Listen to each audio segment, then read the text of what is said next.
Hello everyone, this is Direwolf20, and welcome to episode 106 of MCEternal, where I'm building another thermal evaporation tower, which should be finalized now.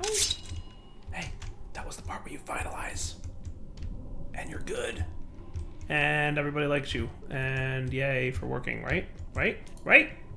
Okay, good, yeah, no, he's formed. Cool. Look at that temperature, though. Let me talk about how great that is. Last episode, we played around a little bit.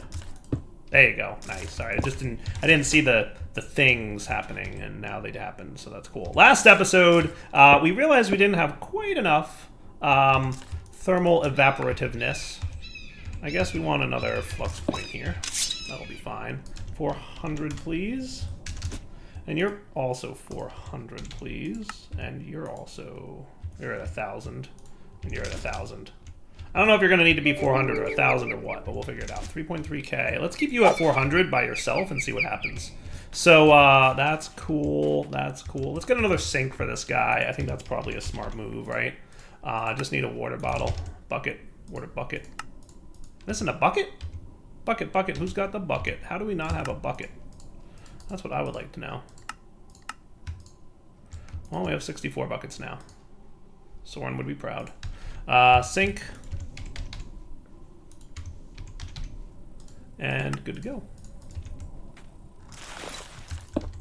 Alright, ultimate logistical transporter, no. Ultimate mechanical pipe, yes.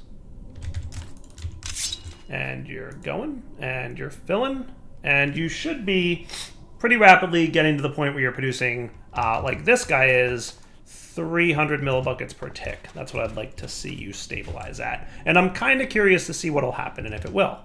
Speaking of ultimate mechanical pipes, I think we need some more. Get to work for me, would you, buddy?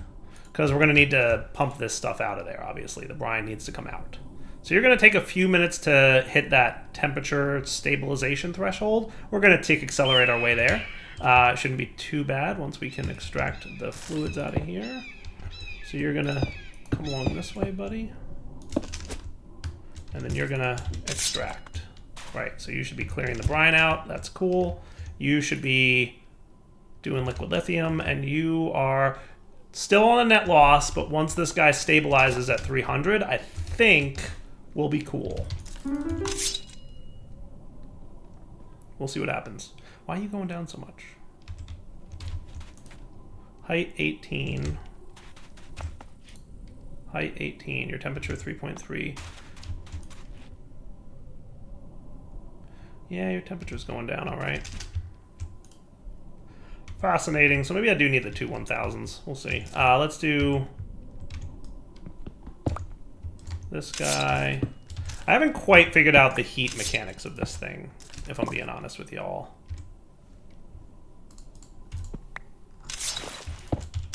But I definitely feel like having... For as big a thing as we've got, I'm thinking the two 1000s should be good. All right, now you should be rapidly increasing in temperature, which will rapidly increase the millibuckets per tick production, which should get us into a good place. Now, if I tick accelerate you, are you going to even more quickly gain temp, or what? Like, do you guys get tick accelerated if you want to bump up temp? I don't really know. Seems like that helped. That does seem like it's helping, doesn't it? And I think we'll hit 3.3. I think 3.3k is like your max. If I'm not mistaken, that's about as hot as matters. I might be wrong. I don't legitimately know. We'll see what happens when we hit that number and this thing wears off. Tick accelerator. Yeah, see, look, 3.3, it ain't going nowhere. I think this guy hitting the end of this line here is a pretty good indication that that's accurate. All right, so now you're producing 300 millibuckets per tick of brine. You're producing 300 millibuckets per tick of brine, regardless of the fact that it's nighttime, and you are producing, or let's see, you'll be at 60 millibuckets per tick of brine in a minute once you clear out your backlog, which should be good. Yeah, he's slowly but surely filtering out his backlog here, and once he does, then we'll see if we have a net gain here, which I'm hoping. Well, you definitely don't seem to, do you? Oh, right, solar evaporation only works in daytime. That's going to actually be a problem. I hadn't accounted for that. The solar evaporation dudes only work during the day. That is something I did not plan for. Though they very quickly burn out their backlog. See? Like, very quickly. So what I should probably do... This is a pressurized tube. What I should do is replace you with a tank. I should replace you with an ultimate tank. Right? So you should have some things here. The mechanism things, we're going to want like 10 of each. Why not? Not 100, 10 should be enough.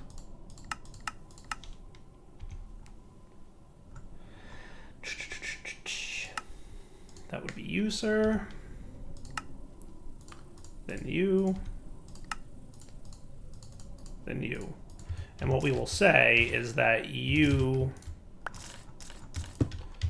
will be configured to input on all sides, but output out the bottom, auto eject on. And now you should be going out the bottom, and that should be cool. So what'll happen is it'll continue to accumulate the liquid lithium during the nighttime, but it won't solar process it, but we'll build up a buffer of it, and then it'll, when daytime hits, dump it all into the solar neutron activators, which will be good, right? So here, I'm hoping we have a net gain at this point. So you're not tick accelerated, right? You're not tick accelerated. Nobody's being tick accelerated at this point, and we're at 281 to 282. And if we see this thing flicker to 282, 283 like it is now, that means we're getting a net gain, right? Now, when nighttime hits, we're going to have a net loss, but it'll compensate and we'll overall have a net gain. I'm just hoping I have enough of a buffer to last me through the night. That's what we need to figure out. So that should be enough tritium production to get us going. Now, let's talk about cooling this fusion reactor, because he's probably a little bit overheated, as it were. Yeah, so his efficiency is actually really close to 100%, which is nice. Nice. So if we take a look at tritium and deuterium, right, which is in here somewhere, this is it, tritium and deuterium. Your optimal temperature is 816 megakelvin, MK? And we're getting there. We're at like 790-ish, right? So we're really close to the perfect efficiency amount. We're also producing right around 2.2 million RF a tick, which ain't too shabby. It ain't too shabby. 2.2 million RF a tick. That's a lot. Realistically, that's a lot. 2.2 million RF a tick. What we need to do now is have coolers, right, to cool the fusion reaction. Now, cooling fusion is a lot easier than cooling fission. It's almost, in my opinion, a little too easy to get. It's very easy. It's very simple. Let's get that going. All right, so what I'm making is more active fluid coolers, and here's how these work. Cool. You place them on the ring like that, and you pump some kind of fluid into it. In this case, we're going to go with water. You can pump other fluids into it, but frankly, super not necessary. Totally not necessary at all to do any more than that. So because I use sinks so much, why don't we just get a few extras?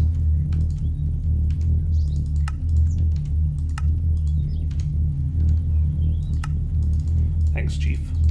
So what we're going to do is get ready to run this stuff. Okay, so let's get our ultimate mechanical pipes and our sink. And you're just going to basically go there and there. And you're going to go there and there. And you should start cooling. So if we take a look over here, we should see over here, it should be saying we're cooling. Isn't that about all I need to do? You've got water in you. I think that's it. Am I crazy? Did I miss a step?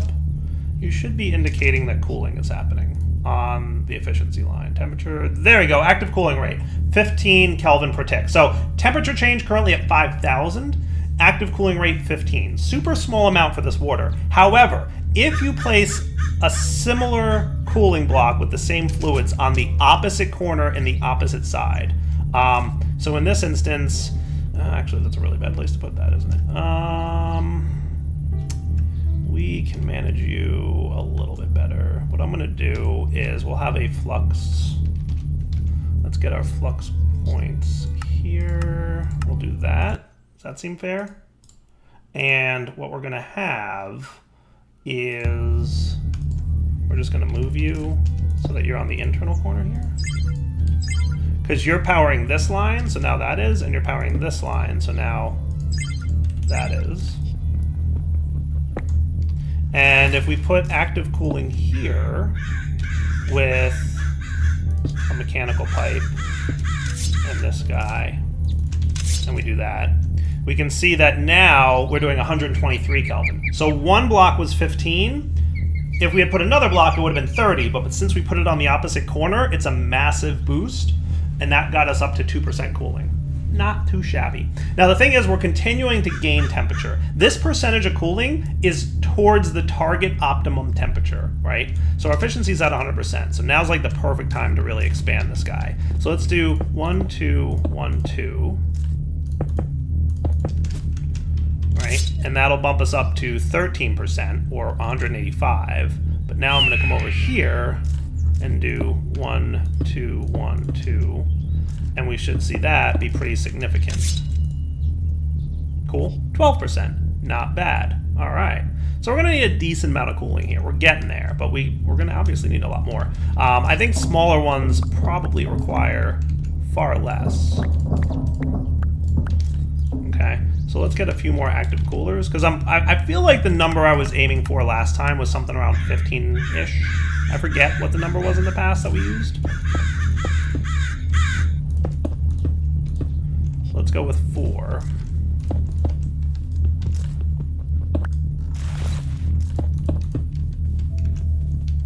And this stuff really doesn't use a lot of water, to be fair.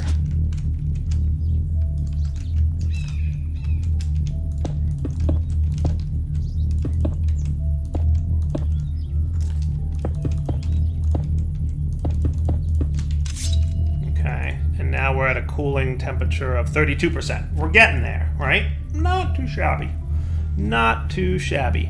Let's get it up to like 50-ish%, and then maybe what we'll do is put it on top as well. Does that sound reasonable? I feel like that sounds reasonable. So you're just going towards 100%. Once you hit 100%, you're good. Let's do 5 more.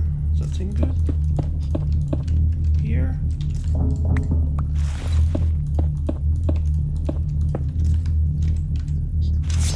Did this seem like it broke pretty quick? It wasn't bad.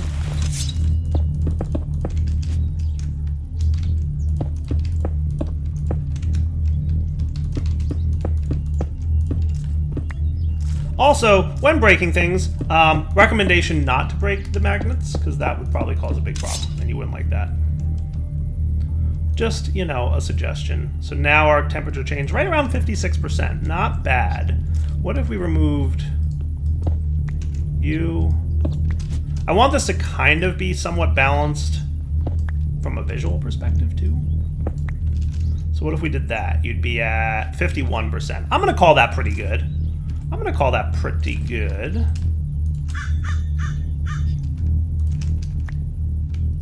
So now what I'm going to do is match that on the top here. And I think that would be cool, right? Now up here we have the same problem, so we're going to do the same thing where we do this with an input on Direwolf, and this with an input on Direwolf. And there you go. And now we're going to have basically a lot more active coolers. Get to work, kids. Okay. So we'll do that. And we're going to basically just match the exact cooling line, like so. And then we can have another bunch of mechanical pipes coming in here for water. Like I said, it's pretty straightforward and easy to get this going, right? The trick is just knowing that if you have a perfectly matched opposite side there, you'll be in good shape, right? And we're seeing that now, right? Because that is only at 58%, so that only gained us 7%. But when we match it on the other side, we're going to be at 100, which you'll see in a moment here. So let's do...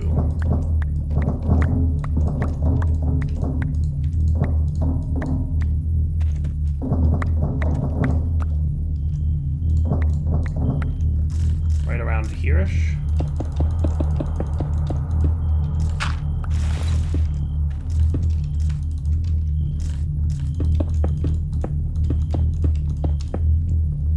There you go. Cool. And now we run these guys like so. And because they match, the opposite corner has an exact match of these fluid dudes. That should bring us up to like 100%-ish.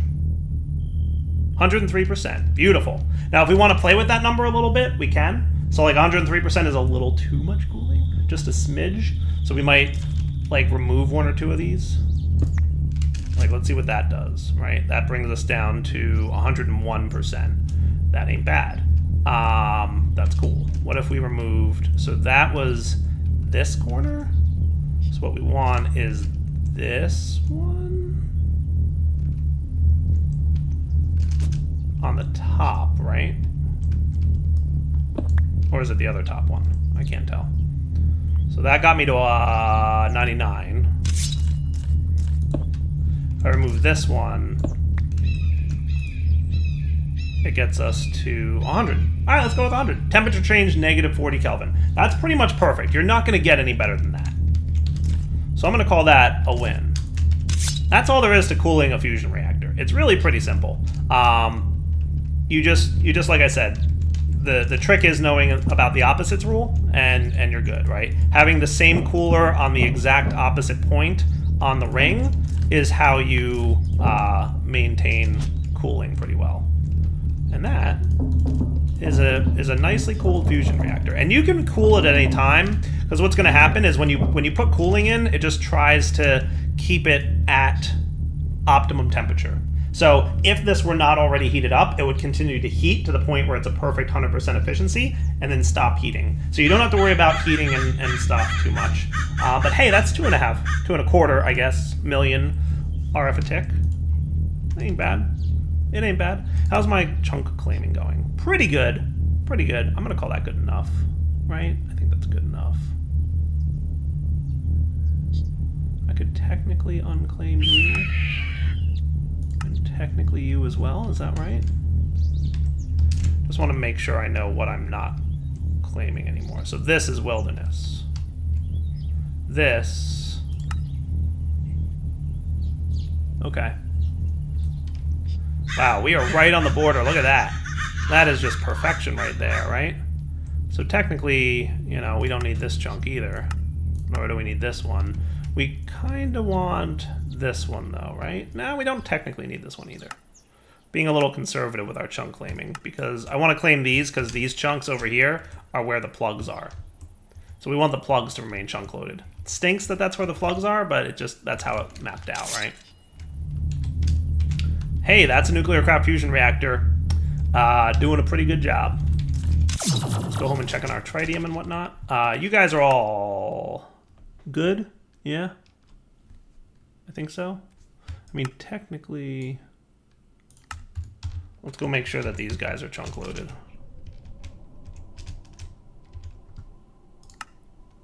Yeah, these guys weren't loaded, but they are now. This guy's on a chunk boundary. So this guy isn't loaded, and that's where the water is. So I should probably load him as well. You know? But in fairness, I don't think we need much of this going on. So that saves us a lot, right? Yeah, we could be a little bit more conservative about which chunks we're loading and which ones we aren't. I'm down with that. That looks good, right? And this is wilderness. And this is wilderness. And it's right on the chunk boundary again. Totally did that by mistake. Absolutely, right? This one I guess we should load because you're the one keeping this in line, right? See, I didn't really pay attention to the chunk boundaries. Shoulda, but didn't. So this is doing perfect. How are you doing? I think we're like just barely producing enough tritium here, but it's still enough. So I'll call that a win. All right, not bad. All right, guys, we're back for just a minute to point out that it looks like my tritium is doing really good. My rotary condensator has started to back stuff now, and we've even gotten to the point where my tritium inside my ultimate gas tank is starting to increase. So absolutely a net gain on tritium happening here. Very slowly but surely. Like, we are just barely producing more tritium than we need, which is good. And over the course of the day, right, so when nighttime hits, the solar neutron activators are going to stop. But the thought is that we'll have enough tritium in our gas tank, and our rotary condensators, and our tube, and our tank, and our ender tank. All those things will be enough to carry us over the nighttime. While nighttime is occurring, we'll still be producing the brine and the liquid lithium that we need, and it'll all be stored in this gas tank. And then what we'll find is when the morning hits, these guys are actually really fast. Like, they process the amount of lithium that was produced overnight very, very quickly. So we will almost immediately refill our backlog of tritium that gets burned up at night when there's no solar activity. So that's pretty cool. And let's check in on our fusion reactor real quick just to make sure everything's still groovy out here. I think it should be. Oh yeah, 99% efficiency. Works for me. I mean, pretty good, right? Should be pretty good. Nice. Active cooling. Everybody looks happy to me. Efficiency 100%. Right around 100 to 99. Looking good. Looking good. I'm going to call that probably the end of nuclear craft fusion, right? Like, I'm not going to go super deep into it like I did last time. I am interested to come over here and see how you're doing. Wow, you're filling up nice and quickly. So we've got 812 billion RF stored. Not too shabby. Not too shabby. It's looking pretty good. It's almost funny how much output is like flickering from 0 to a lot to 0 to a lot. Like, you are doing an interesting job of just flickering all over the place, aren't you? I don't know where all this power is going and how it's... Like, you'd think there'd be a steady amount output, but... What do I know? Not a whole lot, apparently. Like, what are you doing? Yeah, you're a steady 2,000. So I guess it's just like burst outputting is what you must be doing. That's okay. Nice. I wonder if I had put like a tank or something up there, like one of those, just like as a buffer. What's that thing called? The Flux. We want like a gargantuan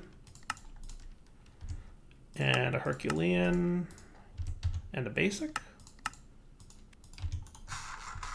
just for fun to see if it like makes the numbers a little bit prettier, right?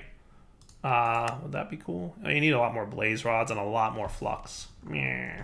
We never really did automate flux. We have some available. That's the one where we have to like drop obsidian on top of it with a left click. Oof. That... How would you automate that? You could totally do it with a mechanical user, I would think, right? You could left click it, and then you could have a breaker and a placer so that it's kind of looping. Right? And an item dropper and bedrock. Should we try that just for... I'm just curious if we can get this going, right? So we're going to want like a mechanical user. We're going to probably want 2 of these.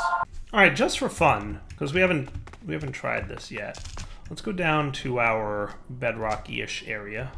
It's around here somewhere. I always get lost. That's where it is. And I think my wireless network will reach down here. I think. I'm just curious if we could set something up really simple. That would be fun. Like, this is nice and automated down here, right? So, like, what if we just picked a spot? And vibranium. Just a little bit, right? So what we're going to want is, we're going to want a miner here. So that if there's obsidian here, we want to break it, right? So you're just going to always on, right? So when you have obsidian on, boom, he gets broken and eaten, right? And then we're going to want a mechanical user, which is going to place block. So let's have an ultimate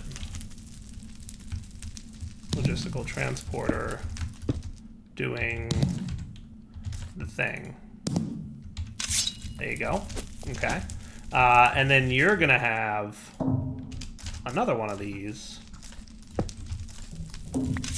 doing a left click. Use item on block, activate block with item, use item, entity, generic click. Generic left click. All right. So what happens now if I drop some redstone in here? Oh, right into there.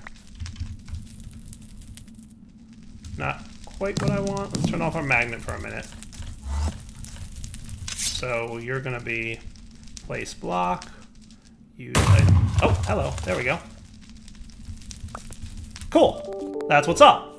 Use item on block, even though there's no item, right? So when there's redstone dust there, it should... Boom. That's kind of cool.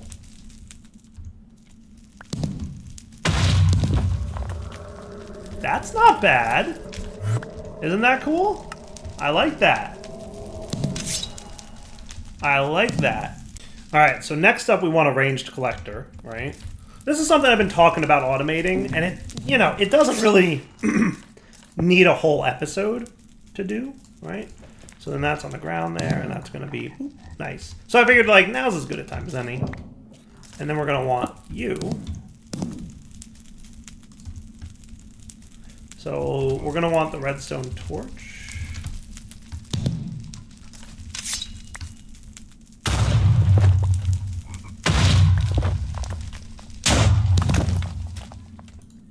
That's pretty cool. That's pretty cool. So let's pretend I'm not here for a minute, right? So I'm going to turn off my magnet again. We're going to put 19 redstone dust in there. And that should mean we should get 19 redstone dust in here. How cool is that? Alright, I did manage to accidentally pick up 2. Maybe a smart move would be to cover that up a little bit. I think that's probably better.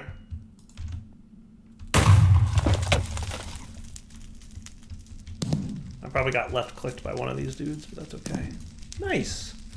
I mean, I think that's kind of a neat design, right? I like that. I think that's cool. So redstone goes in, flux comes out. Okay. We could totally do that. How about we do this with an ender chest? Does that sound like a good thing to do? Yes, that, but I wouldn't mind some black wool. Because this is making flux, so we'll do black as the ender chest color. And that should be cool. And maybe a white one as well. Okay, so I mean, there's a million ways to do this, obviously, right? But you're gonna go here and extract. So redstone dust going into the black chest will go into the precision dropper, and then you are gonna have the white, which is obviously hooked up to our import system, right? That's where stuff goes into. Yeah. Sweet. Right, and then everything gets pulled in. That's what we've got going on, right? Perfect. I think that's cool, right? So then we get like some redstone.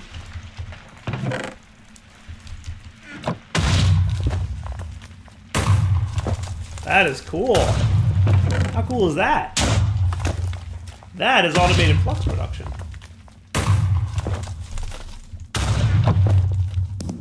I guess the only problem is it can leak out the back a little bit.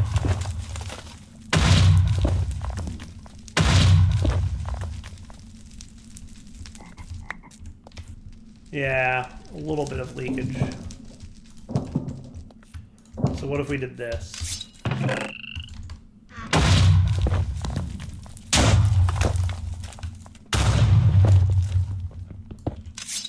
So what I'm going to do is get like a whole stack of redstone.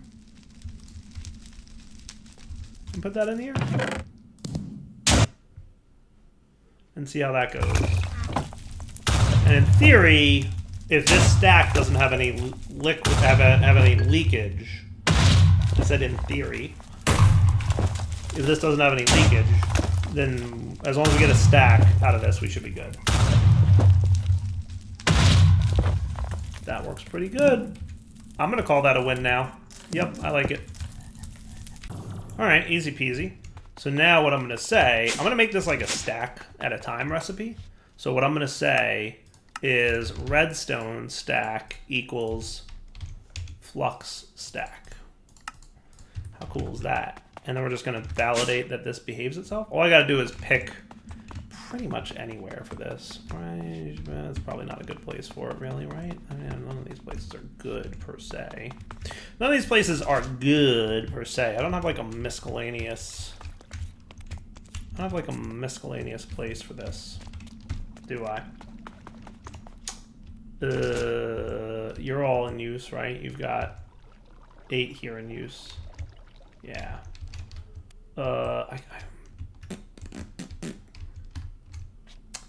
Dire not knowing where to put stuff. I mean, this is 5. I mean, this could work, right? Yeah, we could do it here. Why not? Interface, Bada bing, bada boom, and that's it, right? So now if I say, hey, give me 100 flux, right? You'll do 128, and it's working.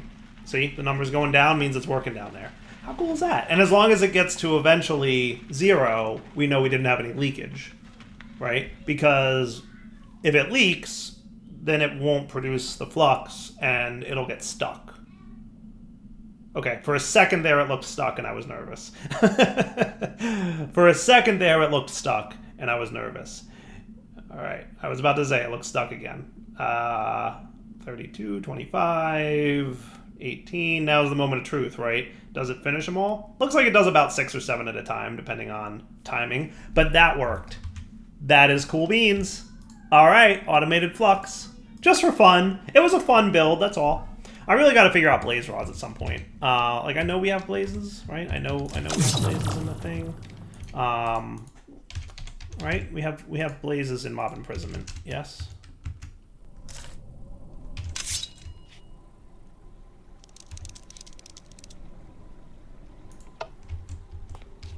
Let's carefully turn this stuff off. So you could go there and you could go there, and that would be cool.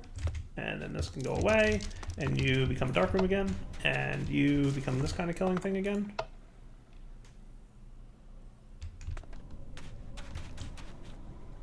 And that should be cool. There we go. Nice. And then that'll hopefully produce blaze rods for us, which we do have a bit of. A bit. And just for fun, I'm going to make the gargantuan flux storage, because that shouldn't be a problem, right? You should be able to throw that together liquidy split. Hey, you're about to craft a really large number of flux dust all at once. I'm curious to see if this works. We just asked it to craft like 2,000 flux dust. So that's hilarious to me. This will probably take a while, so we'll come back in a minute. All right, it's been a little bit. Also, it's nighttime, and I've been purposely not sleeping through the night to make sure that our tritium supply lasts through the night, because like this is how you test. When you're setting an automation system like this, you gotta test it to make sure it works as expected, right? In theory, we should make it through the night, and it seems like we did, right? So I just want to make sure. How did my auto crafting go? It worked? Did it work? That's awesome. We requested like 2,000-ish redstone flux, and it worked. That is cool. That is cool beans. All right, so you're the Direwolf 20 network, right? Oh, you have a limit on, is it? No, you have disable limit. All right. So why are you not like full flux? Oh, that's a flux controller. That's why. Okay, so you, sir, should be on the Direwolf 20 network, and we're going to disable limit on you. And wow, you filled up very quickly. How cool is that, huh? 128 million RF is what it stores. That's a lot of RF. Do you see how fast that filled up? We transferred 128 million RF that quickly. That's a lot of RF. I'm just saying. See, you're still doing like the flickery thing. I was hoping you'd just be like a steady or whatever. I ain't gonna lose sleep over it. All right, so sun's coming up, see? Sun's coming up. So at some point, right? So right now, I want you guys to see like the backlog from overnight, right? So overnight, we produced a good amount of lithium. Like a real good amount of liquid lithium. So you're kind of filled up here. We've probably got some in the gas. All right, so we've got a lot of this going on. You're going to start draining any moment now. What we'll see is, see the liquid tritium in the top? See the number going down? In a moment, as soon as it's daytime, boom, it starts going up. And we're going to significantly burn through all this lithium. See how fast we're converting lithium? That's all getting pumped into our solar neutron activators. It's very quickly converting all that lithium. Like it's going to take like a minute to burn through all the backlog of lithium that we built up, right? So this portable tank, liquid tritium, he's converting very quickly, right? At a very rapid pace, right? More than enough. Basically, as long as we burn through all of this backlog of lithium by the end of the day, we'd be fine. And as you can see, it's going to burn through it in about a minute. Now, these guys are going to clear out the pipes, right? So the pipes have a lot stored in them, remember? They have a pretty big buffer. So as those pipes clear out, and then this guy is going to clear out his backlog, right? Of the ultimate gas tank here of tritium, right? So a lot of it converted, and now we're waiting for the conversion into liquid tritium, but that's already filled up at 500, so that means as soon as this pipe fills up, which we can see happening, nice, this guy will start to fill up his backlog, and then we will know that we completed by early morning, right? That's how long it took. We had until the sun got all the way over there to clear out that backlog. As you can see, the solar neutron activators, way fast enough, like beyond fast enough to handle this. So I'm going to call that wrapping up point for the episode. For now, that was my sign off. Hope you enjoyed it. That is nuclear craft fusion, doing deuterium and tritium with mechanism fuel. Works pretty well, producing 2.25 million RF a tick. Not too shabby. I don't know how we're going to use all that power, but we've got it for when we need it, which will be never. So that's cool. You know, you get to the end of these series and you're like, all right, I've got a stupid amount of RF. That's why I like some of the difficult packs where you have like some scaled RF. So like there are a few packs out there where like you need that much RF, right? Very few and far between, but occasionally you do, which is cool. So for now, that's my sign off. Hope you guys enjoyed the episode. Take it easy.